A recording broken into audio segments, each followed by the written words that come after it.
Hello students. आज हम लोग बात करेंगे सिंक्रोस की। देखिए सिंक्रोस क्या होते हैं, ये भी एक तरह का ट्रांसड्यूसर ही है। और ट्रांसड्यूसर जैसे हमने आपको पिछले लेक्चर में बताते हैं कि ट्रांसड्यूसर का काम क्या होता है कि एक फॉर्म की एनर्जी को दूसरे में कन्वर्ट कर देना। तो जो सिंक्रोनोज होते हैं, सिंक्रोस,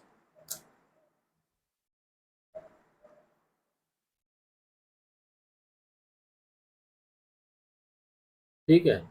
सिंक्रोस क्या होते हैं? सिंक्रोस is an electromagnetic transducer which converts the angular position of a shaft into an electrical signal। मतलब सिंक्रोनस वो ट्रांसड्यूसर है, ये भी क्या है, ये भी इलेक्ट्रोमैग्नेटिक ट्रांसड्यूसर है। This is a electromagnetic transducer, ठीक है। ये क्या काम करते हैं, ये किसी भी शेफ्ट की जो एंगुलर पोजीशन है, शेफ्ट की जो एंगुलर पोजीशन है, एंगुलर पोजीशन मतलब कि जैसे कोई भी शेफ्ट है आपका, सपोज कीजिए वो पहले इस डायरेक्शन में ऐसे है, ठीक है। कुछ टाइम के बाद वो यहाँ ऐसे हो गया, फिर कुछ टाइम के बाद वो यहाँ ऐसे हो गया। मतलब टाइम T1 पे ये है, T2 पे ये है, T3 पे ये है। तो ये जो एंगुलर पोजीशन है इस शेफ्ट की, इसको ये कन्वर्ट कर देता है किसमें, इसको कन्वर्ट करता है इलेक्ट्रिकल सिग्नल में, इलेक्ट्रिकल सिग्नल में। तो इसलिए इसको ट्रांसड्यूसर बोला जाता है, और that's why it is called electromagnetic transducer. अब इसमें क्या होता है कि सिंक्रोस का यूज कहाँ होता है? सिंक्रोस यूज होते हैं आपके, सिंक्रोस आर यूज्ड इन डिटेक्टर, जो सिग्नल डिटेक्टर होते हैं उनमें, और एनकोडर में। इन दो जगहों पे, एनकोडर्स में, इन दो जगहों पे सिंक्रोस का इस्तेमाल किया जाता है, यूज़ किया जाता है। अब देखिए इसमें सिंक्रोस जब आप स्टडी करेंगे तो इसमें दो चीज़ें आपको पढ़नी पड़ेंगी। एक तो ये है कि सिंक्रोस में सिंक्रोस ट्रांसमीटर, आप ये समझिए, that is called synchro transmitter, ठीक है। और दूसरी चीज़ जो है वो है सिंक्रो कंट्रोल ट्रांसफार्मर, ठीक है। This is called synchro control transformer. ये दो चीज़ आपको स्टडी करनी है।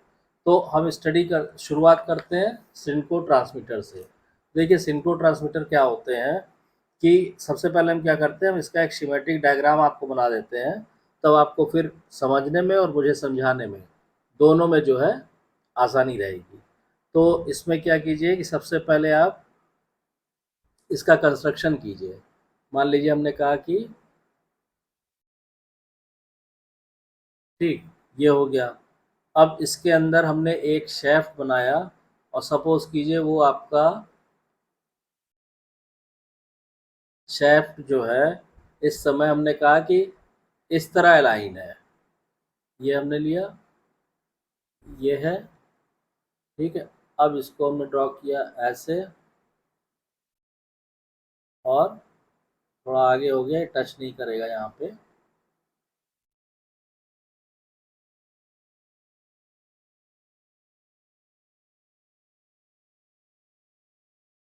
ये बनाया हमने, ये बनाया, और ये ऐसे है मान लीजिए, ये एक शेफ्ट है। अभी ये जो है इस एक्सिस के अलोंग जो है इस डायरेक्शन में है। मतलब इसकी एक्सिस अगर आप ड्रॉ करेंगे तो इसकी एक्सिस इस तरह आ जाएगी, ये स्ट्रेट लाइन, ठीक। अब उसके बाद हमने क्या किया कि हमने मान लीजिए यहाँ पे ये थ्री फेस कनेक्टेड है इस तरह से, एक,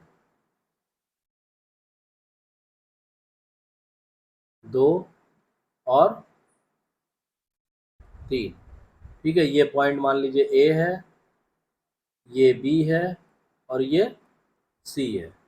और आपको मालूम है कि इनमें आपस में बीच में डिफरेंस कितना होगा, तो ऑब्वियस सी बात है ये डिफरेंस कितना होगा, ये होगा 120 डिग्री, ठीक है। उसके बाद ये डिफरेंस कितना होगा, ये भी आपको पता है कि 120 डिग्री। और ऐसे ही ये डिफरेंस कितना होगा, ये डिफरेंस एंगल का डिफरेंस कितना होगा, 120 डिग्री। तो अब इसमें आप देखिए कि जो हमने कंस्ट्रक्शन किया है और ये एंगल हमने जो ये इतना मूव किया हुआ है शेफ्ट, इस एंगल को हमने मान लीजिए मार्क किया है, दिस इज थीटा। सपोज कीजिए ये दिस एंगल इज थीटा। ठीक। अब क्या कह रहा है कि the construction of synchro transmitter is very much similar to that of a three phase alternator. अब इसका देखिए आप कंस्ट्रक्शन, ये इसको आप लिख सकते हैं, this is schematic diagram of schematic diagram of synchro transmitter. ठीक है। अब इसमें क्या होगा कि इसका जो कंस्ट्रक्शन है वो आप देखिए बहुत कुछ आपका ये सिमिलर है थ्री फेज अल्टरनेटर से। The stator is made of laminated silicon steel and carries three phase star connected winding. तो जो स्टेटर है वो सिलिकॉन स्टील का बना होता है इसमें, और उसमें जो है three phase star connected star winding होती है, किसमें, स्टेटर में। ठीक है। The rotor is a rotating part dumbbell shape magnet with a single winding. तो ये जो रोटर है आपका, ये देखिए ये आपका डम्बेल शेप मैग्नेट है और इसमें सिंगल फेज की वाइंडिंग होती है। अब इसमें क्या कह रहा है, ये single phase AC voltage applied to the rotor through slip rings. अब इस रोटर को स्लिप रिंग्स के थ्रू हमने क्या किया कि एक single phase single phase single phase supply से इसको कनेक्ट कर दिया। A single phase AC voltage is applied to the rotor through slip rings. तो अब हमने कहा कि मान लीजिए रोटर पर जो हमने वोल्टेज अप्लाई किया, सपोज कीजिए वो हो गया E R is equal to E R sine omega 0 t। ये वोल्टेज हमने रोटर पे अप्लाई कर दिया। अब due to this applied voltage a magnetising current will flow in the rotor coil. तो जब आप वोल्टेज अप्लाई करेंगे तो रोटर की कॉइल में क्या होगा, एक मैग्नेटाइजिंग करंट फ्लो करेगी। This magnetising current produces sinusoidally varying flux and distributed in the air gap.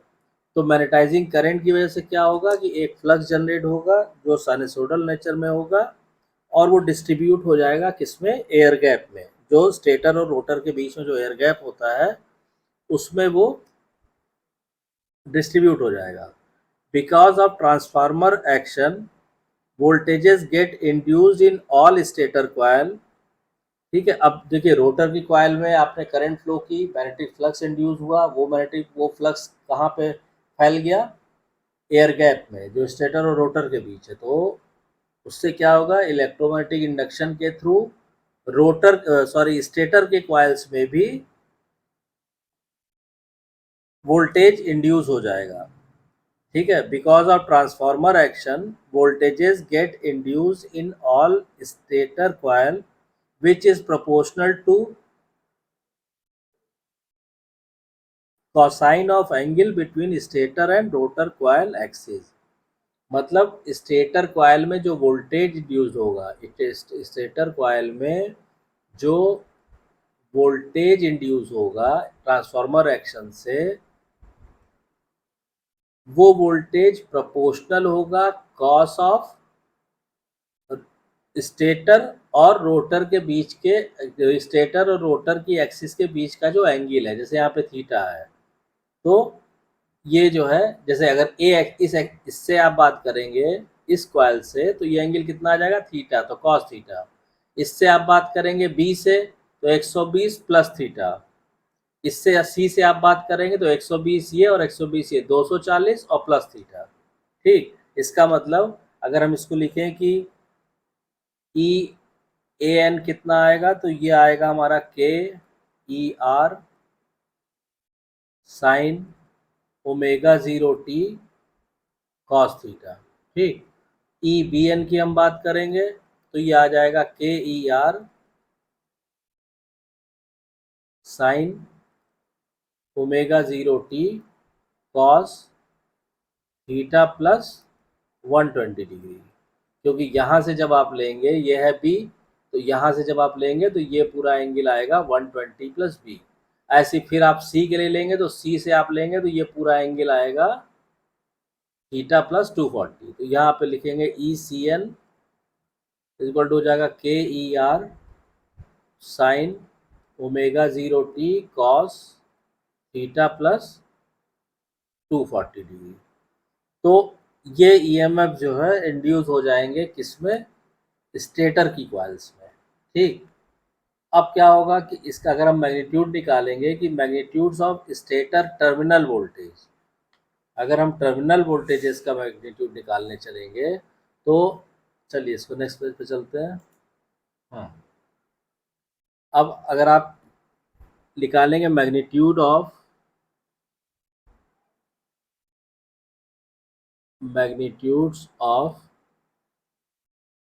Stator terminal voltage, यानी स्टेटर के दो टर्मिनल्स के बीच का voltage, the magnitude of stator terminal voltages are.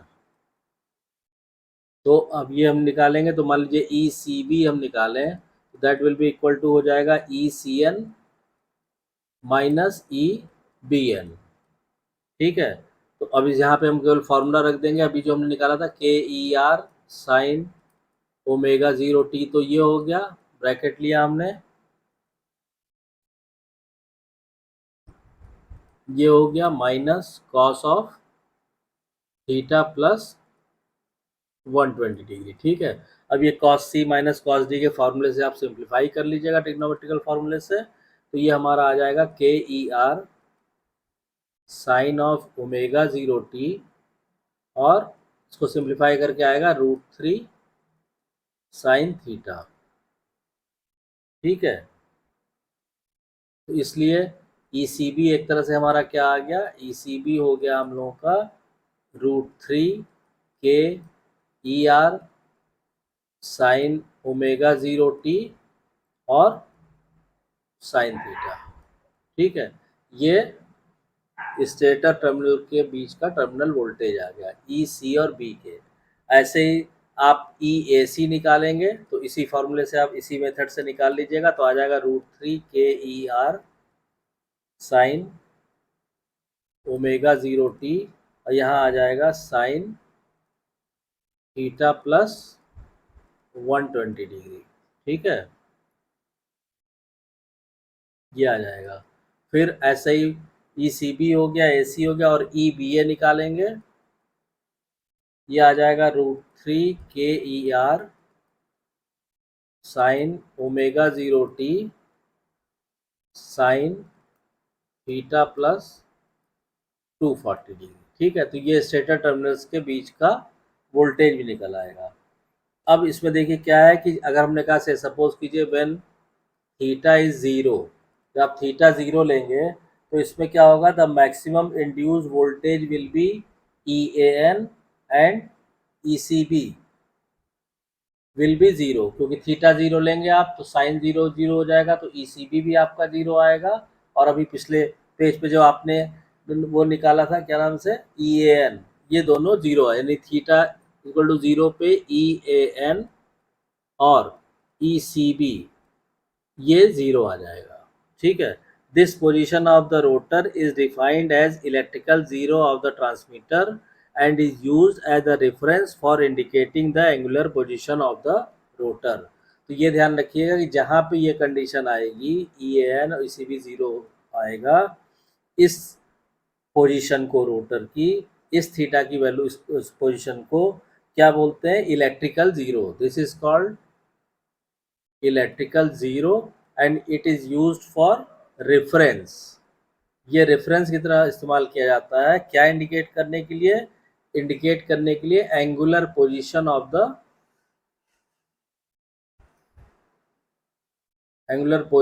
The rotor. तो इसके लिए ये थीटा इक्वल टू 0 वाली पोजीशन यूज की जाती है। तो इसका मतलब देखिए सारे डिस्कशन से फाइनल कंक्लूजन क्या निकल के आया, फाइनल कंक्लूजन ये निकल के आया कि the input to the synchro transmitter is the angular position of the rotor shaft and the output are the three signal phase voltages which are the function of the shaft position. तो input देखिए हम लोगों ने क्या दिया था, ठीक पिछले पेज पे आपको बताया था, वो ये क्या कह रहा है कि जैसे मान लीजिए हम लोगों ने से सपोज कि इनिशियली हम लोगों ने क्या दिया था कि हमारा रोटर जो है इस पोजीशन में था, ऐसे ही तो था ना, और उसका एक्सिस हम लोगों ने ये लिया था, और ये हमारे ये तीन हमारे वाइंडिंग थे यहाँ पे और यहाँ पे। तो ये जो एंगल हमने थीटा दिया था, तो यानी इनिशियली जो हम लोग इनपुट दे रहे हैं, वो इनपुट हम क्या दे रहे हैं, केवल हम थीटा दे रहे हैं कि भाई एंगुलर पोजीशन रोटर की ये है, और इस इनपुट से हम लोग फाइनली क्या निकाल ले रहे हैं, हम लोग टर्मिनल वोल्टेज निकाल ले रहे हैं, ठीक है, E B A B EBA EAC और ECB, यानी ये फाइनल क्या है, ये एक तरह से हमको आउटपुट मिल जा रहा है, और इनपुट हम क्या दे रहे हैं, इनपुट हम दे रहे हैं केवल रोटर की पोजीशन। ये क्या है, ये है हमारी रोटर की पोजीशन। तो इसीलिए सिंक्रोस को देखिए, अभी शुरू में मैंने जो आपको डिफाइन किया था कि it is a transducer, it is a transducer which converts angular position of the rotor into electrical signal. तो angular position of the rotor को किस में कन्वर्ट कर दे रहा है, इलेक्ट्रिकल सिग्नल में। मतलब थीटा की वैल्यू जो भी हो रही, जैसे थीटा आप देख रहे हैं, theta plus 120 degree, theta plus 240 degree, ये फाइनल आउटपुट में आ रहा है। तो जो फाइनल वोल्टेजेस हैं हमारे, वो किस पे डिपेंड कर रहे हैं, केवल थीटा पे, ठीक है। तो इसीलिए इसको ट्रांसड्यूसर कहा जाता है। तो आई होप कि आपको वीडियो कंटेंट पसंद आया होगा, चीज़ें क्लियर हो गई होंगी कॉन्सेप्ट। अब इसका जो सिंक्रो कंट्रोल ट्रांसफार्मर है, सिंक्रो कंट्रोल ट्रांसफार्मर, उसको हम लोग नेक्स्ट लेक्चर में डिस्कस करेंगे। और ये वीडियो कंटेंट पसंद आया हो तो प्लीज़ वीडियो को शेयर कीजिए, लाइक कीजिए, चैनल को सब्सक्राइब कीजिए, और नोटिफिकेशन बेल को ज़रूर ऑन कर दीजिए, ताकि जब भी नेक्स्ट वीडियो अवेलेबल हो उसकी इन्फॉर्मेशन आपको तुरंत मिल जाए। Thank you.